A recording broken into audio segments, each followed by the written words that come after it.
Hello everyone. In this video, we are going to discuss the chapter respiration in organism. What is respiration? ये होती है breathing, सांस लेना. जब हम ब्रीदिंग करते हैं या ब्रीद इन और ब्रीद आउट जब हम करते हैं तो क्या प्रोसेस होती है हमारे शरीर में? क्यों है रेस्पिरेशन इम्पोर्टेंट? क्या मिलता है इससे हमारी बॉडी को? ये चैप्टर रेस्पिरेशन इन ऑर्गेनिज्म बहुत इम्पोर्टेंट, बहुत इंटरेस्टिंग चैप्टर है. इस वीडियो में मैं आपको इसका केवल एक इंट्रोडक्शन देने वाली हूँ. सारा डिटेल में हम इस लेसन की सारी मेन चीज़ों को नेक्स्ट वीडियो में पढ़ेंगे. टॉपिक्स इन द चैप्टर ये है cellular respiration, types of respiration, breathing and exchange of gases, respiration in plants, respiration in microorganisms, respiration in aquatic animals. चलिए सबसे पहले हम देखते हैं सेल्यूलर रेस्पिरेशन. रेस्पिरेशन का मीनिंग तो आपको समझ में आ ही गया है. Breathing, breathe in breathe out, सांस लेना और सांस छोड़ना, that is respiration. It is the process in which food is broken down in the cell. Cell से ही सेल्यूलर बना है. सेल में जो हम खाना खाते हैं वो ब्रेक डाउन हो जाता है और उससे क्या रिलीज़ होती है? एनर्जी. इसीलिए जब आप फूड खाते हैं तो उसके बाद आपको एनर्जी फील होती है. It occurs in the cells of all living organism. जितने भी लिविंग ऑर्गेनिज्म हैं, चाहे एनिमल्स हो, प्लांट्स हो, ह्यूमन बीइंग्स हो, इंसेक्ट्स हो, रेप्टाइल्स हो, जितने भी लिविंग हैं सभी में ये ब्रीदिंग यानी कि रेस्पिरेशन की प्रोसेस होती है. 2 टाइप्स ऑफ रेस्पिरेशन. अब ये 2 प्रकार का होता है. पहला है aerobic respiration. It is the process of break down of food in the presence of oxygen. बस ऑक्सीजन को याद रखिए. जब फूड के ब्रेक डाउन की प्रोसेस ऑक्सीजन की प्रेजेंस में होती है तो वो एरोबिक रेस्पिरेशन कहलाता है. It occurs in all organism. ये सभी ऑर्गेनिज्म में होता है. It leads to production of carbon dioxide. और जब ये रेस्पिरेशन होता है यानी कि एरोबिक रेस्पिरेशन होता है तो हम ऑक्सीजन को तो अंदर लेते हैं, we take in oxygen and we give out carbon dioxide जो कि वेस्ट प्रोडक्ट बनता है, साथ में वाटर और एनर्जी भी. कार्बन डाइऑक्साइड को बाहर निकाल दिया जाता है वेस्ट के रूप में. वाटर आप जानते हैं हमारी बॉडी में बहुत सारा वाटर रहता है और एनर्जी तो मिलती ही मिलती है. यहाँ फॉर्मूले के हिसाब से आपको बताया है.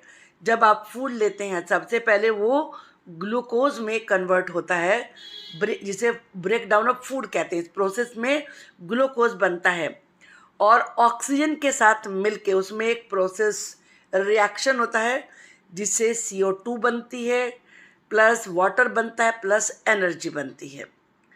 Aerobic respiration. एन एरोबिक से पहले एन लगा दीजिए, अपोजिट हो जाता है. Anaerobic respiration. अब फर्क है दोनों में, ध्यान से देखिए.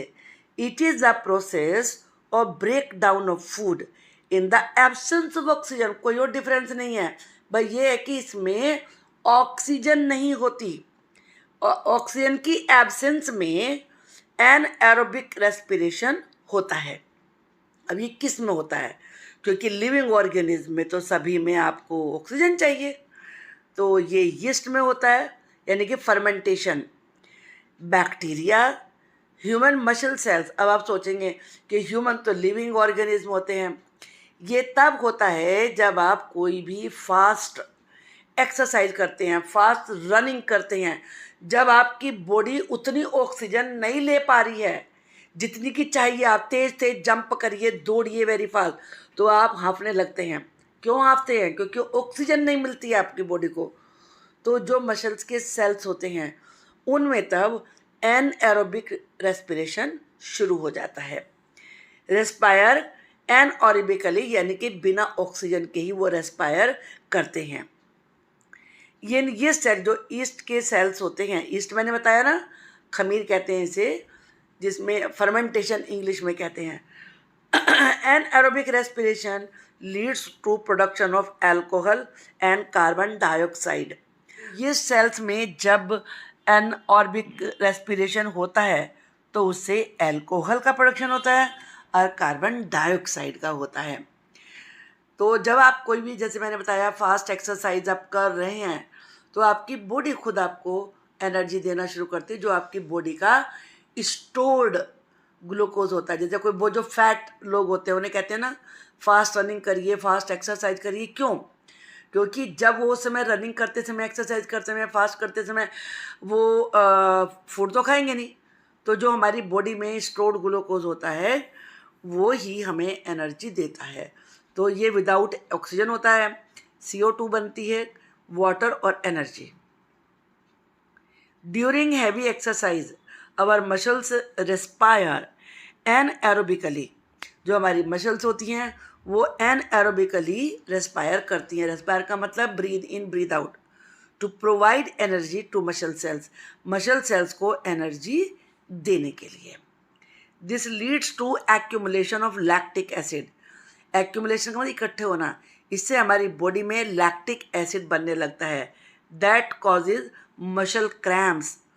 कभी कभी जब आप एक्सरसाइज करते हैं तो क्रैम्प पड़ते हैं, एकदम से कोई भी मसल खिंच जाती है। क्रैम्प का मतलब खिंच जाना, बहुत भयंकर पेन होता है। तो course without oxygen lactic acid बनता है।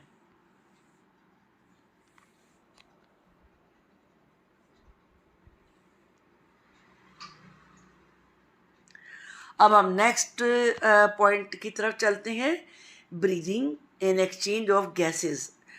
यानी कि ब्रीदिंग होती है और गैसेस का एक्सचेंज होता है, यानी कि breathe in breathe out, that is respiration. Respiration is the process of release of energy from the break down of organic substances.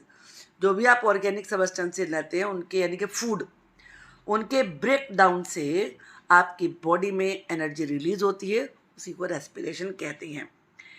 It involve the exchange of oxygen from atmosphere. Atmosphere से आप oxygen लेते हैं and carbon dioxide produce in the body, और जो body में carbon dioxide produce होती है उसको छोड़ते हैं। ये एक्सचेंज का मतलब ही होता है लेना और देना। लिया क्या? ऑक्सीजन एटमॉस्फेयर से, और दिया क्या? कार्बन डाइऑक्साइड जो आपकी बॉडी में प्रोड्यूस हुई। The breathing involve two processes. ब्रीदिंग में दो प्रोसेस होती हैं, इनहेलेशन एंड एक्सहेलेशन। इनहेलेशन होता है सांस अंदर लेना, इन से याद रखिए आप, इनका मतलब ही अंदर होता है। जब आप सांस अंदर ले रहे हैं दैट इज इनहेल करना, और जब आप बाहर छोड़ते हैं उसे कहते हैं एक्सहेल करना। तो इसलिए inhalation and exhalation. During inhalation के दौरान द डायफ्राम मूव्स डाउन। जो डायफ्राम है वो नीचे की तरफ मूव होता है, यानी कि जैसे आप अपने हाथ को ऐसे कप के रूप में करें ऐसे हो जाता है। And ribs move upwards and outwards. और जो रिब्स होती हैं वो ऊपर की तरफ और बाहर की तरफ हो जाती हैं। जैसे आप जरा मतलब इनहेल करिए तो आपकी चेस्ट बड़ी हो जाएगी, पेट थोड़ा सा बाहर को आ जाएगा, तो ये रिब केज होता है। जो हमारी रिब्स होती हैं वो थोड़ी बाहर को और ऊपर को हो जाती हैं, ताकि जो आप सांस ले रहे हैं वो उसको फैलने के लिए जगह तो बन जाए, कमरा तो बन जाए उसका। And thereby increasing the space in the chest cavity. जो हमारी चेस्ट कैविटी है जिसमें हमारा रिब केज होता है और बहुत सारी चीज़ें होती हैं, उसमें जगह बढ़ जाए। And this lead to the movement of air inside the lungs. और जब ऐसा होता है तभी लंग्स में के अंदर एयर का मूवमेंट बढ़ जाता है। अब आप इसे इस डायग्राम के माध्यम से देखिए। एयर इज ड्रॉन इन, आपने एयर अंदर ली, एरो को आप देख ही रहे हैं, ये अंदर गई। अब ये रिब्स हैं या रिब्स मूव आउट, ये जो ऐसे बनी हुई ये सब रिब्स हैं। तो दोनों तरफ की रिब्स फैलती हैं, बाहर को फैलती हैं। और जो हमारा डायफ्राम है ये मूव्स डाउन, ये नीचे की तरफ आ जाता है। अभी ऊपर है ना, फिर ये नीचे आ जाता है, तो जगह बढ़ जाएगी, स्पेस इंक्रीज हो जाएगा, इसीलिए जब आप ब्रीद इन करते हैं तो जो एयर होती है वो हमारे चेस्ट कैविटी में अपनी जगह बना पाती है, अंदर जा पाती है। अब देखते हैं एक्सलेशन। एक्सेल का मतलब बाहर निकालना। एक्सेल करते समय the diaphragm moves to its former position. Diaphragm पहले फिर अपनी पहले वाली पोजीशन में आ जाता है। And the ribs move downwards. Ribs नीचे की तरफ हो जाती हैं एंड इनवर्ड अंदर की तरफ भी हो जाती हैं। In thereby reducing the size of the chest cavity. और जिससे कि चेस्ट कैविटी का साइज अब रिड्यूस हो जाता है। रिड्यूस का मतलब छोटा हो जाना। This lead to the movement of air. Air का मूवमेंट तो तब भी होता है लेकिन वो बाहर निकालने के लिए होता है, आउट ऑफ द लंग्स। अब यहाँ पर देखिए डायफ्राम अब ऊपर की तरफ चला गया, आप देख रहे हैं ना, मूव्स बैक और रिब्स मूव बैक, रिब्स भी अंदर की तरफ आ गई एंड एयर फोर्स्ड आउट और एयर को आप बाहर निकाल देते हैं। ये एक्सलेशन। ये फिगर बना के प्रैक्टिस करिए। अब हम रेस्पिरेशन इन प्लांट्स के बारे में पढ़ते हैं। आपने सोचा कभी कि पौधे भी सांस लेते हैं? साइंटिस्ट लोगों को कितना टाइम लगा होगा ये सिद्ध करने के लिए कि प्लांट्स भी सांस लेते हैं। तो चलिए देखते हैं। यहाँ ये फिगर बनाई है, सॉयल पार्टिकल्स हैं, ये दिख रहे हैं आपको। ये रूट हेयर है जो बीच में जा रही हैं और ये एयर स्पेस है, खाली जगह। अगर आप अपने कभी देखा कि प्लांट में आपने बहुत सारा पानी डालते गए, प्लांट वो खराब हो जाता है, गल जाता है। क्यों? क्योंकि उसे एयर तो मिलती नहीं है। जो ये खाली जगह होती है, आपने माली को देखा होगा, वो मिट्टी को बारीक बारीक तोड़ते रहते हैं, महीन करते हैं। क्यों? क्योंकि जब वो अलग होती है तो उसमें एयर स्पेस बनता है, उसमें एयर जाती है और वही एयर में प्लांट्स रेस्पायर करते हैं। Roots absorb air from the soil. Plants respire through tiny pores. Pores का मतलब छेद, होल्स। टाइनी छोटे छोटे होल्स होते हैं प्लांट्स में रेस्पायर करने के लिए, और वो कहाँ होते हैं? लीव्स के ऊपर होते हैं, लीव सरफेस, जिसे कि स्टोमेटा कहते हैं। क्या कहते हैं? स्टोमेटा। हम तो किससे सांस लेते हैं? नोस्ट्रिल से, नाक से लेते हैं। हमारी इसमें नोज में 2 नोस्ट्रिल्स हैं, 2 होल्स हैं, इनसे ब्रीद इन और ब्रीद आउट करते हैं। तो प्लांट्स की लीव्स में भी छोटे छोटे छेद होते हैं, बहुत सारे होते हैं, 2 ही नहीं बहुत सारे होते हैं, उन्हें कहते हैं stomata. Oxygen enters the plant. Oxygen enter करती है while carbon dioxide leave the plant through these pores. और इन पोर्स में से कार्बन डाइऑक्साइड बाहर आती है। Roots of plants respire through air spaces present in the soil. और जो प्लांट्स की रूट्स होती हैं वो सॉइल में जो भी एयर होती है उनसे रेस्पायर करते हैं। Respiration. All living organism require a continuous supply of energy. जिंदा रहने के लिए हमें एनर्जी चाहिए for carrying out various life activities. कितने भी काम है, अभी आपको खाना ना मिले या आप जरा 2 मिनट के लिए अपनी नोज़ बंद कर लीजिए, आपको ऑक्सीजन नहीं अंदर जा रही है तो आपको लगेगा सब कुछ फेल हो रहा है, चक्कर आने लगेगा। आपको खाना ना मिले, आपको वीकनेस लगने लगेगी, मेरे से तो कुछ हो ही नहीं रहा है, ऐसा लगेगा। तो एनर्जी चाहिए। ये एनर्जी फूड से मिलती है। और फूड कैसे इस एनर्जी को देता है? ऑक्सीजन के साथ मिलकर वो फूड ब्रेक डाउन होता है, जिससे ऑक्सीजन और एनर्जी वाटर बॉडी में रिलीज होते हैं। Cellular respiration is the process of releasing energy from the break down of organic substances. जो भी ऑर्गेनिक सबस्टेंसेज होते हैं उसके ब्रेक डाउन से एनर्जी रिलीज होती है, जैसा मैंने अभी बताया, उसे कहते हैं cellular respiration. The release energy is stored in the form of ATP. जो एनर्जी रिलीज होती है वो एटीपी के रूप में स्टोर हो जाती है। ATP is the energy currency of cell. आप ये कह सकते हैं कि एटीपी सेल की करेंसी होती है। पैसे हो तो शॉपिंग करिए, तो एनर्जी है एटीपी में तो ठीक है, काम करिए। The process of cellular respiration occurs in cytoplasm and mitochondria. Mitochondria हमारी बॉडी के पावर हाउस होते हैं, तो उनमें ये सारी प्रोसेस होती है। It involves the consumption of oxygen and liberation of CO2 and water. Consumption use करना, इस प्रोसेस में ऑक्सीजन यूज़ करते हैं और CO2 रिलीज करते हैं, छोड़ते हैं। Respiration in microorganism. Amoeba respire through surface of skin by the process known as diffusion.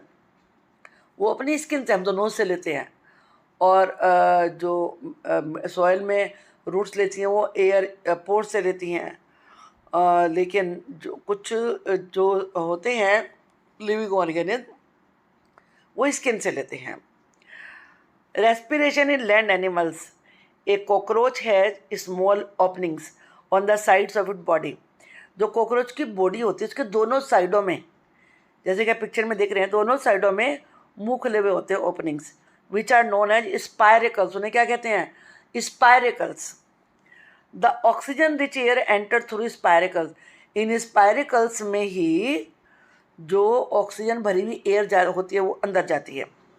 The spiracles are connected to a network of tube.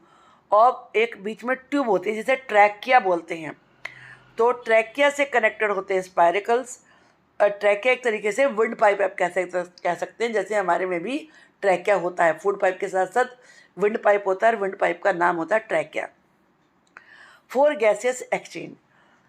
Earthworms breathe through the surface of their moist skin. Earthworm की जो skin होती है बिल्कुल गीली गीली रहती है, वो उससे ही ब्रीथ करते हैं. In animals like cows, dog, buffaloes, in cats, the respiratory organs and the process of breathing are similar to those in human. इनमें सेम होती है. Respiration in aquatic animal. जो वाटर के अंदर रहते हैं उन्हें एक्वेटिक एनिमल्स कहते हैं. उनमें रेस्पिरेशन कैसे होता है? आप जानते हैं फिन्स में जो फिश होती हैं उनमें गिल से होता है. अब गिल्स क्या होते हैं आप साइड में देखेंगे, ऐसे ये बना हुआ होता है. यहाँ पे आपने देखा होगा, जो फिश अगर देखी होगी तो ये खुलता रहता है, बंद होता रहता है, खुलता रहता है, बंद होता रहता है. Frogs respire through both lungs and their skin. जो फ्रॉग्स होते हैं वो लंग से और स्किन से दोनों से रेस्पायर करते हैं. Fish have special structure called gills for breathing. आपको ये इंटरेस्टिंग चैप्टर अच्छे से इसका इंट्रोडक्शन मिल गया है. डिटेल में पढ़ेंगे और ज़्यादा जानकारी मिलेगी. एक्चुअली हमें जो गॉड ने ये इतना सुंदर शरीर दिया है, इसको हम जानेंगे तो हमें और ज़्यादा अच्छा लगता है. मेरी अगली वीडियो का वेट करिए. चैनल को सब्सक्राइब कर लीजिए अगर आप न्यू हैं चैनल पर. Thank you for watching the video.